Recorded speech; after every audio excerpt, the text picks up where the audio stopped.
আসসালামু আলাইকুম প্রিয় শিক্ষার্থী, আশা করি তোমরা ভালো আছো। আজকে আমি তোমাদের পদার্থবিজ্ঞান প্রথম পত্রের চতুর্থ অধ্যায় নিউটনিয়ান বলবিদ্যা এই চ্যাপ্টারের আর কিছু অংশ আলোচনা করব। তাহলে দেখো, আজকে আমি তোমাদের ঘূর্ণন গতি সম্পর্কিত কিছু রাশি, যেমন জড়তার ভ্রামক, চক্রগতির ব্যাসার্ধ, ঘূর্ণন গতিশক্তি, কৌণিক ভরবেগ, দ্বন্দ্বের ভ্রামক এবং কৌণিক ভরবেগের সংরক্ষণশীলতা, এইসব বিষয়গুলো নিয়ে আলোচনা করব। তোমরা গতিবিদ্যা চ্যাপ্টারে রৈখিক গতি এবং কৌণিক গতির কিছু বিষয় তোমরা পড়ে আসছো। এখন আমি কিছু নতুন বিষয়ে একটু এখানে আলোচনা করব, যেগুলো হয়তোবা তোমাদের আগে পড়া ছিল না বা জানা ছিল না। প্রথমে আসো ঘূর্ণন গতি বা ঘূর্ণন অক্ষ এবং ব্যাসার্ধ ভেক্টর ঘূর্ণনতল, এইসব বিষয়গুলো কিছুটা ধারণা তোমাদের আছে। তারপর আমি কিছুটা বলে যাব এখানে। তাহলে ঘূর্ণন গতি মানে হচ্ছে কোনো যদি বস্তু কণা কোনো বিন্দু বা অক্ষকে কেন্দ্র করে বৃত্তাকার পথে ঘুরে, তখন ওই বস্তু কণার গতি হচ্ছে ঘূর্ণন গতি। আর যে অক্ষের চারদিকে ঘুরবে সেটা হচ্ছে ঘূর্ণন অক্ষ। আর ব্যাসার্ধ ভেক্টর বা অবস্থান ভেক্টর, এটা তো আমরা জানি যে ভেক্টরের সাহায্যে বস্তুর অবস্থান নির্ণয় করা হয়। আর যে তলে বস্তুটি ঘুরবে সেই তলটিকে বলা হয় ঘূর্ণন তল। তাহলে এই বিষয়গুলো আমাদের মোটামুটি জানা আছে। এরপরে দেখো কয়েকটা পয়েন্ট, এগুলো আমাদের এমসিকিউর জন্য দরকার। যেমন ঘূর্ণনের সময় ব্যাসার্ধ ভেক্টরেরও কি হয়, ঘূর্ণন হবে, এবং ঘূর্ণন অক্ষ বস্তুর মধ্য দিয়েও যেতে পারে আবার নাও যেতে পারে। যেমন কেন্দ্রগামী অক্ষ হতে পারে বা পার্শ্বে পরিধির সাথে স্পর্শক হিসাবেও অক্ষ হতে পারে, বা বস্তুর বাইরেও যে কোনো একটি অক্ষের সাপেক্ষে বস্তুটি ঘূর্ণনশীল হতে পারে। এখন আসো ঘূর্ণন জড়তা বা জড়তার ভ্রামক। বিভিন্ন নাম আছে, এগুলো আমাদের এমসিকিউর জন্য দরকার, এই জন্য নামগুলো আমি দিয়ে দিলাম। ঘূর্ণন ভর, ভ্রামক জড়তা, ঘূর্ণন জড়তা, এই বিষয়টা তোমাদের একটু নতুন, একটু বুঝতে হবে। তাহলে দেখো, আমরা জড়তার সাথে পরিচিত। জড়তাটা হচ্ছে বস্তু যে অবস্থায় আছে সেই অবস্থায় থাকার প্রবণতা। আর রৈখিক গতির ক্ষেত্রে ভর যে ভূমিকা পালন করে, ঘূর্ণন গতির ক্ষেত্রে জড়তার ভ্রামক একই ভূমিকা পালন করে। যদি অক্ষের সাপেক্ষে কোনো বস্তু ঘূর্ণায়মান থাকে, তাহলে ঘূর্ণন গতির পরিবর্তনকে বাধা দেওয়ার নামই হচ্ছে জড়তার ভ্রামক। আর রৈখিক গতি পরিবর্তনকে বাধা দেওয়ার নামই হচ্ছে ভর বা শুধু জড়তা। এখন দেখো, এটা যদি আমি গাণিতিক সংজ্ঞা আকারে যদি লিখি, তাহলে বলতে হবে কি, কোনো অক্ষের সাপেক্ষে ঘূর্ণরত কোনো দৃঢ় বস্তু। তাহলে দৃঢ় বস্তু কোনগুলো আমরা জানি, যে বস্তুকে একদম পিটেও বিকৃতি করা যায় না, অর্থাৎ বল প্রয়োগও বিকৃতি করা যায় না, ওই সকল বস্তুগুলো হচ্ছে দৃঢ় বস্তু। তাহলে দৃঢ় বস্তুর কণাসমূহের ভর, অর্থাৎ একটি দৃঢ় বস্তুর মধ্যে অসংখ্য কণা আছে বা n সংখ্যক কণা আছে। এই n সংখ্যক কণাগুলোর ভর, এক একটি কণার ভর এক এক m1, m2, m3, m4, এভাবে mn পর্যন্ত কণা আছে, এদের ভর এবং ঘূর্ণন অক্ষ থেকে এদের দূরত্ব। যেমন m1 কণার দূরত্ব r1, m2 কণার দূরত্ব r2, m3 কণার দূরত্ব r3, এগুলো হচ্ছে ঘূর্ণন অক্ষ থেকে তাদের দূরত্ব। তাহলে জড়তার ভ্রামক হচ্ছে এই দৃঢ় বস্তুর কণাগুলোর ভর এবং ঘূর্ণন অক্ষ থেকে এদের দূরত্বের বর্গের গুণফলের সমষ্টিকে বলা হয় জড়তার ভ্রামক। তাহলে এটা হচ্ছে গাণিতিক সংজ্ঞা। তাহলে এটা যদি আমি গাণিতিকভাবে ম্যাথমেটিক্যালি লিখি, তাহলে আই সমান লিখতে পারবো m r স্কোয়ার। যেমন সামেশন দিয়ে লিখলে যদি n সংখ্যক কণা থাকে, তাহলে mi ri স্কোয়ার। তাহলে জড়তার ভ্রামক একটি স্কেলার রাশি, এটাকে আই দ্বারা প্রকাশ করা হয়। এককটা আমরা এখানে এই সূত্র থেকে, গাণিতিক প্রকাশ থেকে আমরা এককটা লিখতে পারবো, কেজি মিটার স্কোয়ার বা গ্রাম সেন্টিমিটার স্কোয়ার বা পাউন্ড ফুট স্কোয়ার, মাত্রাটা লিখতে পারবো। আরেকটা গাণিতিক রূপ আছে, সেটা হচ্ছে কি ইন্টিগ্রেশন দিয়ে। যেহেতু এখানে অসংখ্য কণা আছে, কণাদের সমষ্টিগত ভরের কথা বলা আছে, এই জন্য এখানে আমি ইন্টিগ্রেশন দিয়েও লিখতে পারবো। তাহলে আই সমান ইন্টিগ্রেশন আর স্কোয়ার ডিএম। ডিএম মানে বোঝাচ্ছে দৃঢ় বস্তুটির অতি ক্ষুদ্র অংশের ভর, যেটা আমার ইন্টিগ্রেশনের ফাংশন, এবং আর হচ্ছে ঘূর্ণন অক্ষ থেকে ক্ষুদ্র অংশের দূরত্ব। তাহলে আমরা জড়তার ভ্রামক সম্পর্কে এতটুকু ধারণা পেলাম। এরপর আসো, জড়তার ভ্রামক কি কি বিষয়ের উপর নির্ভর করে। এটাও আমাদের অনুধাবনমূলক প্রশ্নে আসতে পারে। তাহলে এটা কিসের উপর নির্ভর করে? দেখো, জড়তার ভ্রামক ঘূর্ণন অক্ষের অবস্থান বা দূরত্বের উপর নির্ভরশীল, বস্তুর আকৃতির উপর নির্ভরশীল, ঘূর্ণন অক্ষের চারিদিকের বস্তুর ভরের বিন্যাসের প্রকৃতি, অর্থাৎ কীভাবে ভরগুলা বিন্যস্ত আছে সে তার উপরেও নির্ভর করে। তবে এটি বস্তুর কৌণিক বেগের উপর নির্ভর করে না। যেমন আই সমান এম আর স্কোয়ার, এই ক্ষেত্রে কৌণিক বেগের উপর জড়তার ভ্রামক কি করলো না, নির্ভর করলো না। এখন আসো জড়তার ভ্রামকের ভৌত তাৎপর্য, এটাও একটা অনুধাবনমূলক প্রশ্ন। তাহলে ভৌত তাৎপর্য কি? ভৌত তাৎপর্য মূলত হচ্ছে কি, ভর রৈখিক গতির ক্ষেত্রে ভরের যে ভূমিকা ঘূর্ণন গতির ক্ষেত্রে জড়তার ভ্রামকের একই ভূমিকা। এই কারণে জড়তার ভ্রামককে ঘূর্ণন বল বা ঘূর্ণন জড়তাও বলা হয়, তবে দুটি একই রাশি নয়। জড়তার ভ্রামক এবং ভর যদিও বা একই পদ্ধতির অনুসরণ করে রৈখিক গতি এবং কৌণিক গতির ক্ষেত্রে, কিন্তু তারা একই রাশি বা সমান নয়। আবার দেখো ঘূর্ণন বস্তু জড়তাই হচ্ছে ভ্রামক জড়তা বা জড়তার ভ্রামক। এর ছাড়া দেখো যেখানে আমরা রৈখিক গতির ক্ষেত্রে বলতে পারি, যেমন গতিশক্তি E সমান হাফ এম ভি স্কোয়ার, আমরা একটু পরেই পড়বো। কৌণিক গতির ক্ষেত্রে সেই ঘূর্ণন গতিশক্তিটিকে আমরা বলতে পারবো হাফ আই ওমেগা স্কোয়ার। তাহলে ওখানে রৈখিক গতির ক্ষেত্রে এম যেখানে ছিল, ঘূর্ণন গতির ক্ষেত্রে সেখানে হচ্ছে জড়তার ভ্রামক আই। এখন আসো ভর এবং জড়তার ভ্রামকের মধ্যে পার্থক্য কোথায়? তাহলে ভর এবং জড়তার ভ্রামকের পার্থক্য হচ্ছে ভর রৈখিক গতির পরিবর্তনকে বাধা দেয়, আর জড়তার ভ্রামক বস্তুর ঘূর্ণন গতির পরিবর্তনকে কি করে, বাধা সৃষ্টি করে। তবে তাদের সাদৃশ্য বা মিল হচ্ছে স্থির বা গতিশীল যে অবস্থায় থাকুক না কেন, ভর যেমন তাদের শূন্য হতে পারে না বস্তুর ভর, একইভাবে ঘূর্ণন বেগ শূন্য হোক বা অশূন্য হোক, নির্দিষ্ট অক্ষের সাপেক্ষে ঘূর্ণন জড়তা কি হতে পারবে না, শূন্য হতে পারবে না। এটা হচ্ছে কি তাদের সাদৃশ্য। এখন আসে একটা অনুধাবনমূলক প্রশ্ন, এখানে কোনো অক্ষের সাপেক্ষে কোনো বস্তু জড়তার ভ্রামক 100 কেজি মিটার স্কোয়ার, এর অর্থ কি? তাহলে এটা আমরা এখন আনসার করতে পারবো, নিজেরাই তোমরা আনসার করে নিতে পারবা। এখন আসো চক্রগতির ব্যাসার্ধ, আরেকটা রাশি তোমাদের জন্য খুবই ইম্পর্টেন্ট, সংজ্ঞাটা খুবই ইম্পর্টেন্ট, জ্ঞানমূলকে প্রায় সময় আসে এবং তোমাদের জন্য হয়তোবা এই বিষয়টাও নতুন। তাহলে চক্রগতির ব্যাসার্ধ কি? চক্রগতির ব্যাসার্ধ হচ্ছে ঘূর্ণন অক্ষের সাপেক্ষে ঘূর্ণায়মান কোনো বস্তুর, অর্থাৎ ধীর বস্তুর আমি বলছি অসংখ্য কণা থাকতে পারে, এই অসংখ্য কণার ভর যদি একটি নির্দিষ্ট বিন্দুতে কেন্দ্রীভূত আছে মনে করি, তাহলে ওই কেন্দ্রীভূত বস্তুর জড়তার ভ্রামক এবং একই অক্ষের সাপেক্ষে বস্তুটির মোট জড়তার ভ্রামক যদি সমান হয়, অর্থাৎ জড়তার ভ্রামক যদি অপরিবর্তিত থাকে, একই থাকে, কেন্দ্রীভূত আছে মনে করার পর যে জড়তার ভ্রামক পাবো এবং ওই অক্ষের সাপেক্ষে বস্তুটির প্রকৃত জড়তার ভ্রামক যা হবে, দুটি যদি সমান হয়, তাহলে ঘূর্ণন অক্ষ থেকে ওই কেন্দ্রীভূত বস্তুর দূরত্বই হচ্ছে চক্রগতির ব্যাসার্ধ। তাহলে দেখো এখানে চিত্রের মধ্যে আমি মনে করলাম এই ধীর বস্তুর সমস্ত বর এই এম বিন্দুতে কেন্দ্রীভূত আছে, তাহলে এই ঘূর্ণন অক্ষের সাপেক্ষে এই কেন্দ্রীভূত বস্তু জড়তার ভ্রামক যা হবে, সেটি যদি এই অক্ষের সাপেক্ষে সমগ্র বস্তুটির জড়তার ভ্রামকের সমান হয়, একই হয়, তাহলে এই ঘূর্ণন অক্ষ থেকে এম বিন্দু পর্যন্ত দূরত্বই হচ্ছে জড়তার ভ্রামক কে, এটি কে দ্বারা প্রকাশ করা হয়। তাহলে এখান থেকে দেখো একটা গাণিতিক রূপ, সেটা কি আই সমান আমরা তখন কি লিখতে পারবো, জড়তার ভ্রামক যদি সমান হয় যে সমগ্র বস্তুর জন্য যা কে দূরত্বে সমস্ত বর যদি এম বিন্দুতে কেন্দ্রীভূত থাকে, জড়তার ভ্রামকও হবে একই, অর্থাৎ এম আই আর আই স্কোয়ারের জন্য যা এম কে স্কোয়ারের জন্য একই হবে। তাহলে আই সমান আমি কি লিখতে পারি, এম কে স্কোয়ার। তাহলে কে সমান কি লিখতে পারবো, √/i/m। এই ফর্মুলাটা আমার খুব কাজে লাগবে, তোমাদের মনে রাখতে হবে। তাহলে চক্রগতির ব্যাসার্ধ সমান আমরা জানি √/i/m। এখন আসো ঘূর্ণন গতিশক্তি। তাহলে কোন একটি বস্তু যদি অক্ষের সাপেক্ষে ওমেগা সমকোণিক বেগে ঘূর্ণনরত থাকে, তার ঘূর্ণন গতিশক্তি হচ্ছে E সমান হাফ আই ওমেগা স্কোয়ার।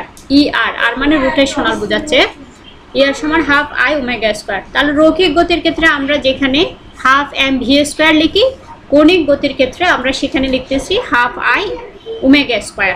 তাহলে চিত্রের মধ্যে দেখো এক্স ওয়াই প্রাইম অক্ষের সাপেক্ষে একটি ধীর বস্তু ঘূর্ণায়মান।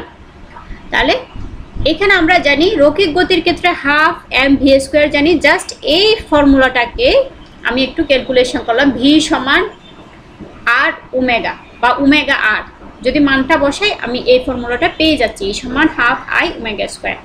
তাহলে এখান থেকে কিছু পয়েন্ট এমসিকিউর জন্য ইম্পর্টেন্ট। যেমন দেখো, ঘূর্ণন গতিশক্তি হলো জড়তার ভ্রামকের সমানুপাতিক। যদি ওমেগা ধ্রুবক হয়, সমকৌণিক বেগে ঘুরে, তাহলে জড়তার ভ্রামকের সমানুপাতিক হবে ঘূর্ণন গতিশক্তি। এরপর হচ্ছে ঘূর্ণন গতিশক্তি এবং জড়তার ভ্রামকের অনুপাত হলো কৌণিক বেগের বর্গের অর্ধেক। এখান থেকে আমরা সেটা বের করতে পারবো। ঘূর্ণন গতিশক্তি এবং আই এর অনুপাত হবে কৌণিক বেগের বর্গের অর্ধেক। তারপরে বললো যদি ওমেগা সমান 1 একক হয়, তবে যদি ওমেগা সমান 1 হয়, তাহলে ই সমান লিখতে পারবো হাফ আই, বা আই সমান লিখতে পারবো 2e। অর্থাৎ একক সমকৌণিক দ্রুতিতে কোনো অক্ষের সাপেক্ষে ঘূর্ণায়মান বস্তু জড়তার ভ্রামক এর ঘূর্ণন গতিশক্তি দ্বিগুণ অথবা ঘূর্ণন গতিশক্তি জড়তার ভ্রামকের অর্ধেক।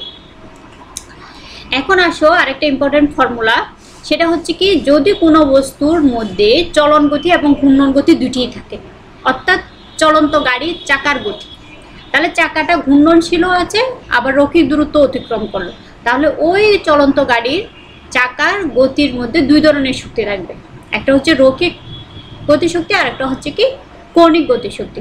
এই জন্য ওই ধরনের বস্তুর মোট গতিশক্তি হবে half mv² plus half I omega square. অর্থাৎ মোট গতিশক্তি হবে রৈখিক গতিশক্তি প্লাস ঘূর্ণন গতিশক্তি। এটা আমরা খেয়াল রাখবো সৃজনশীল প্রশ্ন আনসার করার সময়। এখন আসো জড়তার ভ্রামক সম্পর্কিত দুটি উপায় আছে, এগুলো তোমাদের ব্রড প্রশ্নে আসে না বা সৃজনশীলে প্রয়োগ উচ্চতার দক্ষতায় আসে না, তবে এটা জ্ঞানমূলক অনেক সময় এ ধরনের প্রশ্নগুলো দিয়ে দেয়, শুধু স্টেটমেন্টটা বিবৃতিটা। তাহলে দেখো, একটা হচ্ছে লম্ব অক্ষীয় উপপাদ্য আর একটা হচ্ছে সমান্তরাল অক্ষীয় উপপাদ্য। লম্ব অক্ষীয় উপপাদ্য কি? লম্ব অক্ষীয় উপপাদ্য হচ্ছে কোনো সমতল পাতলা পাথের, যেমন একটা কাগজের তল, দুটি অক্ষে সাপেক্ষে জড়তার ভ্রামকের সমষ্টি, অর্থাৎ যেমন এক্স এবং ওয়াই দুটি অক্ষ, এই দুটি অক্ষ যদি একটার সাথে আরেকটা লম্বালম্বি থাকে, এক্স এর উপর লম্ব ওয়াই, তাহলে এই দুই অক্ষের সাপেক্ষে জড়তার ভ্রামকের সমষ্টি, অর্থাৎ এক্স এর জড়তার ভ্রামক আই এক্স, ওয়াই এর জড়তার ভ্রামক হচ্ছে আই ওয়াই, এই দুই অক্ষের সাপেক্ষে জড়তার ভ্রামকের সমষ্টি হবে ওই দুই অক্ষের ছেদবিন্দুগামী। এই দুই অক্ষটা যেখানে ছেদ করলো সেই ছেদবিন্দুগামী এবং তলের সাথে লম্ব বরাবর অক্ষের সাপেক্ষে জড়তার ভ্রামকের সমান। তার মানে এক্স এবং ওয়াই এর সাথে লম্ব হচ্ছে জেড, তাহলে জেড এর সাপেক্ষে জড়তার ভ্রামক হবে এক্স এর সাপেক্ষে জড়তার ভ্রামক প্লাস ওয়াই এর সাপেক্ষে জড়তার ভ্রামক। এটা হচ্ছে লম্ব অক্ষীয় উপপাদ্য। এরপর আসে সমান্তরাল অক্ষীয় উপপাদ্য। সমান্তরাল অক্ষীয় উপপাদ্য কি? যদি কোনো ধীর বস্তু একটি অক্ষের সাপেক্ষে ঘূর্ণায়মান থাকে, তাহলে এই ঘূর্ণন অক্ষের সাপেক্ষে তার জড়তার ভ্রামক হবে, যেমন এ বি। অক্ষের সাপেক্ষে যদি একটি দৃঢ় বস্তু ঘূর্ণায়মান থাকে, তাহলে সমান্তরাল অক্ষের ক্ষেত্রে তাহলে এই এ বি এর সাপেক্ষে এই দৃঢ় বস্তুটির জড়তার ভ্রামক হবে ওই বস্তুর ভার কেন্দ্রগামী অক্ষের সাপেক্ষে জড়তার ভ্রামক। আরেকটা অক্ষ আছে, সেটা হচ্ছে কি বস্তুটির ভার কেন্দ্রগামী এবং যে অক্ষটা এ বি আগেই ছিল তার সাথে সমান্তরাল, তাহলে এ বি এবং পিইউ এই দুটি অক্ষ পরস্পর সমান্তরাল এবং পিইউ অক্ষটি ভার কেন্দ্রগামী অক্ষ। তাহলে এই এ বি এর সাপেক্ষে এই ধীর বস্তুটির জড়তার ভ্রামক হবে ভার কেন্দ্রগামী অক্ষের সাপেক্ষে জড়তার ভ্রামক এবং বস্তুটির ভর ও অক্ষদ্বয়ের মধ্যবর্তী দূরত্বের বর্গের গুণফলের সমষ্টি। তার মানে কি, এ বি অক্ষের সাপেক্ষে জড়তার ভ্রামক যদি আই হয় এবং ভার কেন্দ্রগামী অক্ষের সাপেক্ষে জড়তার ভ্রামক যদি আই জি হয়, ওই বস্তুটির ভর যদি এম হয়, দুটি অক্ষের মধ্যবর্তী দূরত্ব যদি এইচ হয়, তাহলে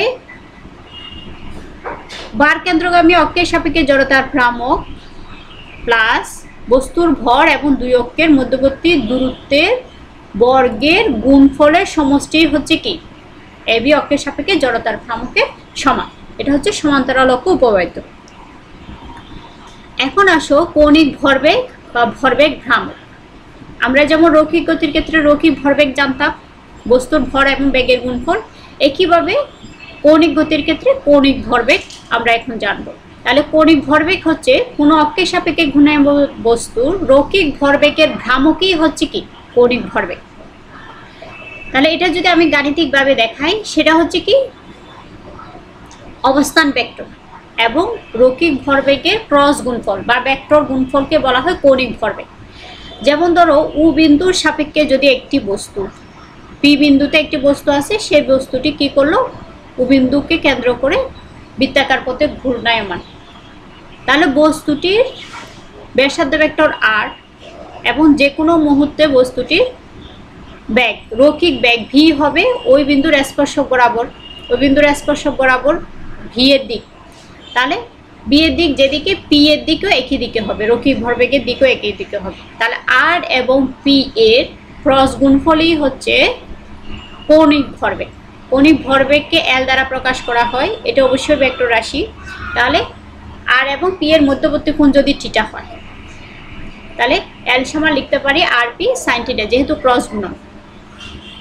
এখন আসো এল সমান আবার লিখতে পারি কি পি ইন্টু আর সাইন থিটা, এই যে আর সাইন থিটা। তাহলে এই আর সাইন থিটাটা কি? আর সাইন থিটা হচ্ছে কি ঘূর্ণন কেন্দ্র থেকে রৈখিক ভরবেগের ক্রিয়া রেখার লম্ব দূরত্ব। এই যে ঘূর্ণন কেন্দ্র থেকে রৈখিক ভরবেগের ক্রিয়া রেখা, এই যে রৈখিক ভরবেগের ক্রিয়া রেখাটাকে আমি যদি নিচের দিকে বর্ধিত করি তাহলে ক্রিয়া রেখার গুণফলটাই হচ্ছে কি আর সাইন থিটা। তাহলে কৌণিক ভরবেগ সমান আমরা লিখতে পারবো রৈখিক ভরবেগ এবং ঘূর্ণন কেন্দ্র থেকে রৈখিক ভরবেগের ক্রিয়া রেখার লম্ব দূরত্বের গুণফলই হচ্ছে কি ওই কেন্দ্রের সাপেক্ষে কোনো বস্তুর কৌণিক ভরবেগের মান। এখন আসো যদি থিটার মান 0 বা 180 ডিগ্রি হয়, অর্থাৎ বস্তুটি আর বরাবর অবস্থান ভেক্টর বরাবর যদি গতিশীল হয় বা অবস্থান ভেক্টরের বিপরীত দিকে গতিশীল হয়, তখন কৌণিক ভরবেগ 0 হবে, তখন কৌণিক ভরবেগ থাকবে না। আবার অবস্থান ভেক্টর এবং রৈখিক ভরবেগের মধ্যবর্তী কোণ যদি 90 ডিগ্রি হয়, বৃত্তাকার পথে ঘুরে, যে কোনো একটা বস্তু যদি বৃত্তাকার পথে ঘুরে যে কোনো মুহূর্তে তার বেগ, রৈখিক বেগ ভি এর দিক হবে তার স্পর্শক বরাবর। এই জন্য আর এবং ভি এর মধ্যবর্তী কোণ যদি যখনই 90 ডিগ্রি হবে তখন সাইন থিটা সমান 1 হবে, তার মানে কৌণিক বেগ সর্বোচ্চ হবে, যেটা এল ম্যাক্সিমাম সমান কি পাবো আর পি পাবো।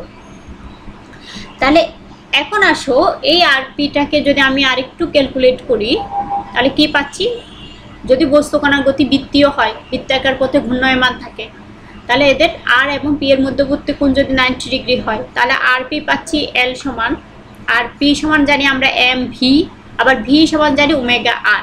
তাহলে কৌণিক ভরবেগে দুটা ফর্মুলা পাচ্ছি, একটা হচ্ছে এল সমান এম ভি আর, আরেকটা হচ্ছে এল সমান এম ওমেগা আর স্কোয়ার। এই ফর্মুলাটা খুবই ইম্পর্টেন্ট, আমাদের সৃজনশীল প্রশ্নের সময় এই ফর্মুলা কাজে লাগবে। তাহলে দেখো এখান থেকে আমি কি লিখতে পারবো, এম আর স্কোয়ার সমান কি, আবার আই জানি জড়তার ভ্রামক, তাহলে এল সমান লিখতে পারবো আই ওমেগা।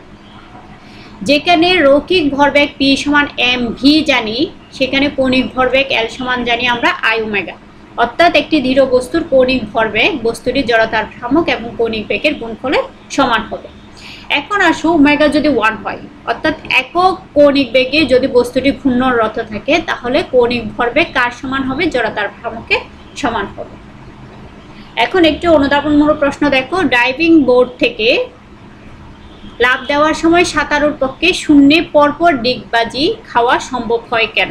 এটা আমরা খেয়াল করব, যখন সাঁতারু লাফ দেয় তখন দেখবে যে একটু মুচড়ায়, ডিগবাজি খেয়ে খেয়ে সামনের দিকে আগায়। এটার কারণ হচ্ছে ডিগবাজি যখন খায় তখন তার আর এর মান কি হয়, কমে যায়। যেহেতু বৃত্তাকার পথটা কমে গেল তাহলে ব্যাসার্ধটা কমে যাবে, তাহলে আর যদি কমে যায় আই এর মান কি হবে, কম হবে, যেহেতু আই সমান এম আর স্কোয়ার। তাহলে ব্যাসার্ধ যদি কমে যায় আই কম হচ্ছে, জড়তার ভ্রামক কমে যাচ্ছে, আর জড়তার ভ্রামক যদি কমে যায় তাহলে ওমেগা কি হবে, বেড়ে যাবে, যেহেতু ওমেগা জড়তার ভ্রামকের ব্যস্তানুপাতিক। তাহলে কৌণিক বেগ তখন কি হয়, বেড়ে যায়, কৌণিক বেগ বেড়ে যায় বলে এরা ডিগবাজি খাওয়া সম্ভব হয়।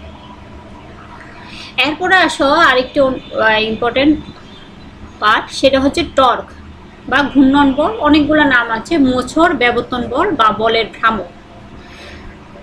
তার মানে কি রৈখিক গতির ক্ষেত্রে বলের যে ভূমিকা, একইভাবে কৌণিক গতির ক্ষেত্রে টর্কের একই ভূমিকা। অর্থাৎ কোনো বস্তুর উপর বল প্রয়োগে যদি বস্তুটি ঘূর্ণনের সৃষ্টি হয় তাহলে ওই বলের ভ্রামকটাই হচ্ছে কি টর্ক। যদি আমি ম্যাথমেটিক্যালি বলি তাহলে কি হবে, অবস্থান ভেক্টর এবং বস্তু কণার উপর প্রযুক্ত বলের ভেক্টর গুণফলই হচ্ছে টর্ক। এটাকে টাও দ্বারা প্রকাশ করা হয়, এটি অবশ্যই ভেক্টর রাশি হবে। তাহলে টাও সমান আমরা লিখতে পারবো আর ক্রস এফ। মান যদি ধরি তাহলে আর এফ সাইন থিটা হবে। আর সাইন থিটা মানে কি একইভাবে ঘূর্ণন কেন্দ্র থেকে বলের ক্রিয়ারেখা লম্ব দূরত্ব।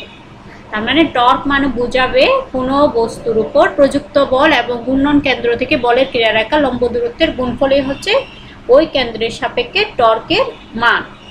আর থিটা হচ্ছে আর এবং এফ এর মধ্যবর্তী কোণ। মানে চিত্রটা দেওয়া আছে, আমরা পাইও দিতে পারবো অথবা থিটাও, অ্যাঙ্গেলটা থিটাও দেখাতে পারি। এখন একইভাবে কৌণিক ভরবেগের মতো যদি থিটাটা 0 বা 180 ডিগ্রি হয়, অর্থাৎ আর বরাবর যদি বস্তুটা গতিশীল থাকে অথবা বিপরীত দিকে, তখন অবশ্যই টর্ক ঘূর্ণনশীল হবে না, টর্ক 0 হবে। আবার যদি 90 ডিগ্রি হয় তাহলে টর্কটা সর্বোচ্চ হবে। এখন আসো টর্কের বৈশিষ্ট্য। এটা অনুধাবনমূলক প্রশ্ন আসে, আবার এমসিকিউ তো আমাদের বহুপদী এমসিকিউ তো দরকার হতে পারে। তাহলে দেখো, বহিস্থ টর্কের ক্রিয়াতেই কেবল বস্তুর কৌণিক বেগের তথা কৌণিক ভরবেগের পরিবর্তন সম্ভব হয়। যেমন বলের প্রয়োগে বহিস্থ বল ক্রিয়া করলে আমরা জানি কৌণিক ভরবেগের পরিবর্তন হয়, একইভাবে বহিস্থ টর্কের প্রযুক্ত হলে কৌণিক ভরবেগের পরিবর্তন হবে। এরপরে বললো প্রযুক্ত বলের মান যত বেশি হবে ঘূর্ণন সৃষ্টির ক্ষমতাও কি হবে, তত বেশি হবে।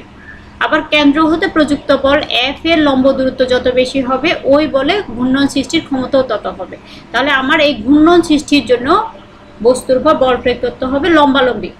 যেমন সহজে যদি আমরা বলি, যখন দরজা খুলতে যাই, দরজার কবজার কাছাকাছি যদি আমি ধাক্কা দিই তাহলে দরজাটা সহজে খুলবে না, টর্কের সৃষ্টি হবে না। কিন্তু আমি কবজা থেকে একটু দূরে গিয়ে যখন আমি দরজাটাকে ধাক্কা দিব সহজে খুলে যায়।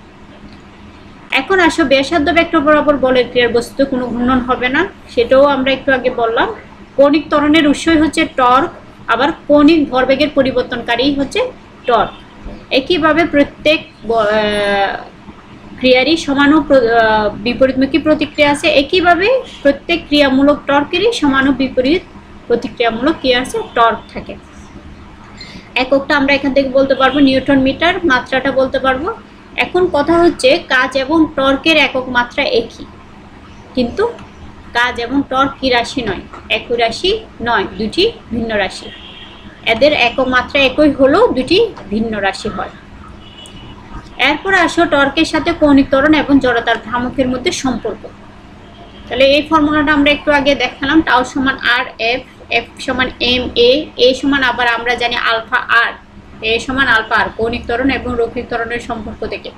তাহলে আমরা এখানে পাবো এম আলফা আর স্কোয়ার, আবার এম আর স্কোয়ার সমান আই। ফাইনালি আমরা পাচ্ছি টাউ সমান আই আলফা। যেমন এফ সমান এম এ, একইভাবে দেখো তাহলে এম এর যে ভূমিকা ক্রিয়া করলো সেই জায়গায় এখানে জড়তার ভ্রামকের ভূমিকা থাকলো। তাহলে দেখো আই যদি স্থির হয়, জড়তার ভ্রামক যদি ধ্রুবক হয়, তাহলে টর্ক কার সমানুপাতিক হবে, কৌণিক ত্বরণের সমানুপাতিক হবে। এখন আলফা সমান 1 হলে, অর্থাৎ একক কৌণিক ত্বরণের জন্য টাউ সমান কি হবে, আই হবে, তখন টর্কটা জড়তার ভ্রামকের সমান হবে। আরেকটা সত্য দেখো, কোনো ব্যবস্থার কৌণিক ভরবেগের পরিবর্তনের হার ক্রিয়াশীল টর্কের সমান। যেমন রৈখিক গতির ক্ষেত্রে আমরা জানতাম রৈখিক ভরবেগের পরিবর্তনের হারই প্রযুক্ত বলে সমানুপাতিক, একইভাবে কৌণিক ভরবেগের পরিবর্তনের হারই ক্রিয়াশীল টর্কের সমান। সেটা আমরা কিভাবে পাই, যেমন এল সমান আই ওমেগা আমরা জানি, এটাকে আমি টি এর সাপেক্ষে কি করলাম, ব্যবকলন করলাম, একদম সহজ, ডিএল বাই ডিটি। তাহলে আই ওমেগা, যেহেতু আইটা ধ্রুবক, আই এর ডিফারেন্সিয়েট অংশ 0 হবে, এখানে ইউবি মেথড করলাম ডিডিটি, আই কে ইউ ধরলাম, ওমেগাকে ভি ধরলাম। তাহলে আইকে রেখে ভিকে করলাম, ভিকে রেখে আইকে করলাম। যেহেতু আইটা ধ্রুবক এজন্য এই অংশটা 0 হয়ে যাবে, ডি ওমেগা বাই ডিটি সমান আমরা জানি আলফা। তাহলে টাউ সমান আমরা পাচ্ছি আই আলফা। তাহলে টাউ সমান আবার কি পাচ্ছি, ডিএল বাই ডিটি। ফাইনালি আমি পাচ্ছি টাউ সমান ডিএল বাই ডিটি, অর্থাৎ কৌণিক ভরবেগের পরিবর্তনের হারই ক্রিয়াশীল টর্কের সমান হয়। এখন আসো কৌণিক গতি সম্পর্কিত নিউটনের সূত্র, এগুলো আমরা একইভাবে পারবো। রৈখিক গতির ক্ষেত্রে যেমন নিউটনের 3টি সূত্র আছে, একইভাবে কৌণিক গতির ক্ষেত্রেও কি আছে, 3টি সূত্র আমরা পাবো। এখানে দুটি অনুধাবনমূলক প্রশ্ন দেখো, কোনো অক্ষের সাপেক্ষে ঘূর্ণায়মান একটি দৃঢ় বস্তু সকল কণার কৌণিক বেগ সমান কিন্তু রৈখিক বেগ ভিন্ন হয়। এই ক্ষেত্রে কৌণিক বেগ সমান মানে কৌণিক সরণ সমান সময় কৌণিক সরণ সমান হয়, কিন্তু রৈখিক বেগ ভিন্ন হওয়ার কারণ কি? রৈখিক বেগ ভিন্ন হয় কারণ হচ্ছে ঘূর্ণন অক্ষ থেকে তাদের রৈখিক দূরত্ব, যেমন r1 r2 r3 যেগুলো দেখালাম একটু আগে চিত্রের মধ্যে, সেই দূরত্বগুলো কি হয়? ভিন্ন হয়। রৈখিক দূরত্ব ভিন্ন হয় বলেই এখানে রৈখিক বেগ কি হয়? ভিন্ন। আরেকটা প্রশ্ন হচ্ছে কি, একজন নৃত্যশিল্পী নাচতে গিয়ে ঘূর্ণনের সময় 2 হাত ভাঁজ করে নেয় কেন? 2 হাত যদি ভাঁজ করে নেয় তাহলে তার বৃত্তাকার পথের ব্যাসার্ধটা কমে যাবে। একইভাবে একটু আগে ডিগবাজির কথা যেটা বললাম সেটাই। তাহলে বৃত্তাকার পথের ব্যাসার্ধ যদি কমে যায় তাহলে কৌণিক বেগ কি হবে? বেশি হবে। তাহলে কৌণিক বেগ বেশি হলে সে ঘুরতে পারবে বেশি, এই জন্য হাতটা কি করে নেয়? ভাঁজ করে নেয়। এখন আসো কৌণিক ভরবেগের সংরক্ষণশীলতা বা নিত্যতা নীতি। তাহলে আসো, যদি কোনো ব্যবস্থার উপর ক্রিয়াশীল বাহ্যিক টর্ক শূন্য হয় তাহলে ওই ব্যবস্থার কৌণিক ভরবেগ কি থাকবে? অপরিবর্তিত থাকবে বা সংরক্ষিত থাকবে। তার মানে কি, আমরা জানি টাউ সমান dl/dt, তাহলে টাউ সমান 0 হলে তাহলে টাউ সমান 0 হতে পারবে, অথবা বল প্রয়োগে যদি আরও f এর সমান্তরাল বা বিপরীতমুখী হয়। বল প্রয়োগটা আমি এমন করলাম যাতে আর এবং f এর মধ্যবর্তী কোণ 0 অথবা 180 ডিগ্রি হয়। আমরা একটু আগে দেখালাম 0 এবং 180 ডিগ্রি হলো টাওয়ার মান কি হয়? 0 হয়। তখন কি হবে? dl/dt সমান 0 হবে, অর্থাৎ l সমান কি হবে? ধ্রুবক হবে। এখন আসো, কৌণিক ভরবেগের সংরক্ষণশীলতা বা নিত্যতা নীতি একটি সার্বজনীন নীতি বা সর্বজনীন নীতি ব্যাখ্যা করো। এই প্রশ্নটা অনুধাবনে আসে। সর্বজনীন নীতি কেন?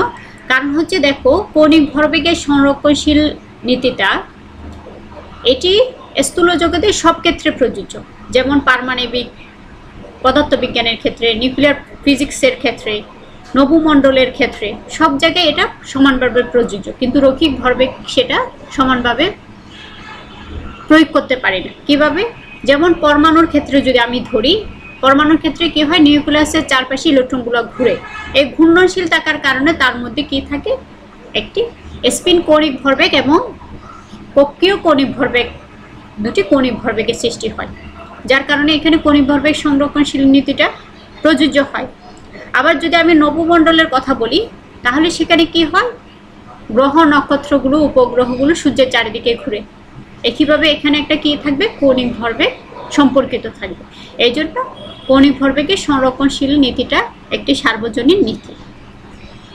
এখন আসো দ্বন্দ্ব বা যোগন ও দ্বন্দ্বের ভ্রামক। দ্বন্দ্ব মানে আমরা স্বাভাবিকভাবেই বুঝি যদি দুটি সমান সমান্তরাল বিপরীতমুখী বল, যদি কোনো একটি বস্তুর মধ্যে দুটি সমান মানের বল, সমান্তরাল বল এবং বিপরীতমুখী হয়, তখন বস্তুটা কিসের সৃষ্টি করে? ঘূর্ণনের সৃষ্টি করে।